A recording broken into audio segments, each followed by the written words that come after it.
Au nom du Père, du Fils, du Saint-Esprit. Amen. Viens, Esprit Saint, viens par la puissante intercession du cœur immaculé de Marie, ton épouse bien-aimée. Viens, Esprit Saint, viens par la puissante intercession du cœur immaculé de Marie, ton épouse bien-aimée. Viens, Esprit Saint, viens par la puissante intercession du cœur immaculé de Marie, ton épouse bien-aimée. 18 décembre. Lorsqu'un problème t'assaille constamment et perdure, considère-le comme une chance, comme un tuteur qui reste à tes côtés. Les possibilités d'apprendre ne sont limitées que par ta disponibilité à te laisser enseigner. Parfois, remercie-moi pour ton problème. Demande-moi d'ouvrir tes yeux et ton cœur à tout ce que je suis en train de t'accomplir à travers lui. Une fois que tu es capable de manifester de la reconnaissance pour un problème, il perd son pouvoir de tirer vers le bas. Tu prends au contraire de la hauteur en t'introduisant jusque dans les cieux célestes.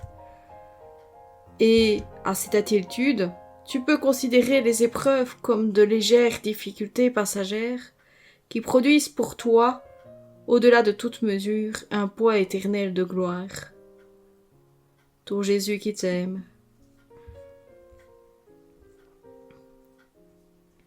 Du livre d'Isaïe au chapitre 30, les versets 20 et 21. Le Seigneur te donnera du pain dans la détresse et de l'eau dans l'épreuve. Celui qui t'instruit ne se dérobera plus et tes yeux te le verront. Tes oreilles entendront derrière toi une parole. Voici le chemin, prends-le, et cela que tu ailles à droite ou à gauche. De la deuxième lettre aux Corinthiens, chapitre 4, verset 17. Car notre détresse du moment présent est légère par rapport au poids vraiment incomparable de gloire éternelle qu'elle produit pour nous. Au nom du Père, du Fils, du Saint-Esprit. Amen.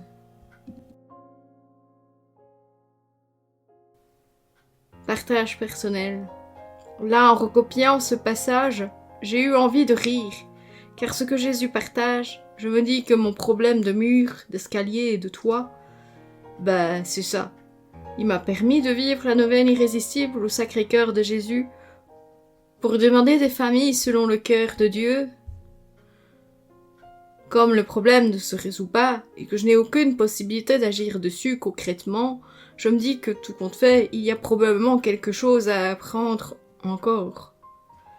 Ce qui m'amène à le bénir bien souvent. Bon, pas les jours de pluie à 95%, car ces jours-là, je vais pas mentir, je râle sec, quand je me cogne la tête sur l'escalier en essuyant le sol à l'intérieur, ou que je risque de glisser sur les escaliers extérieurs. Il me faut peut-être encore apprendre la patience et la louange à ces moments-là. C'est probablement une des raisons de la non-résolution. Je me dis que ce n'est pas encore le moment de résoudre le problème, si ce n'est que de le dire avec Don Dolindo, Jésus, j'ai confiance en toi et j'espère en toi. C'est à toi d'y penser. Merci.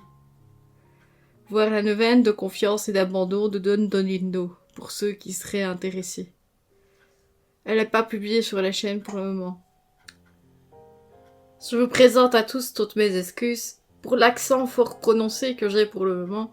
Je suis tombée malade et j'enregistre avec une perte de voix et un nez bouché, ce qui en général faisait bien rire mes élèves parce que l'accent était à tirer au couteau et c'est bien l'accent liégeois qui ressort énormément dans ces cas-là.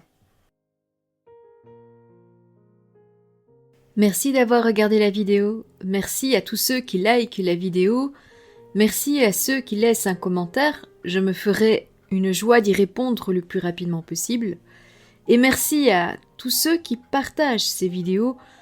Le Seigneur, j'en suis sûre, est très content de vos partages.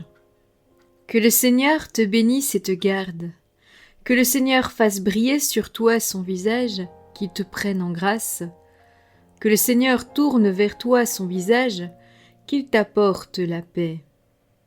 À bientôt!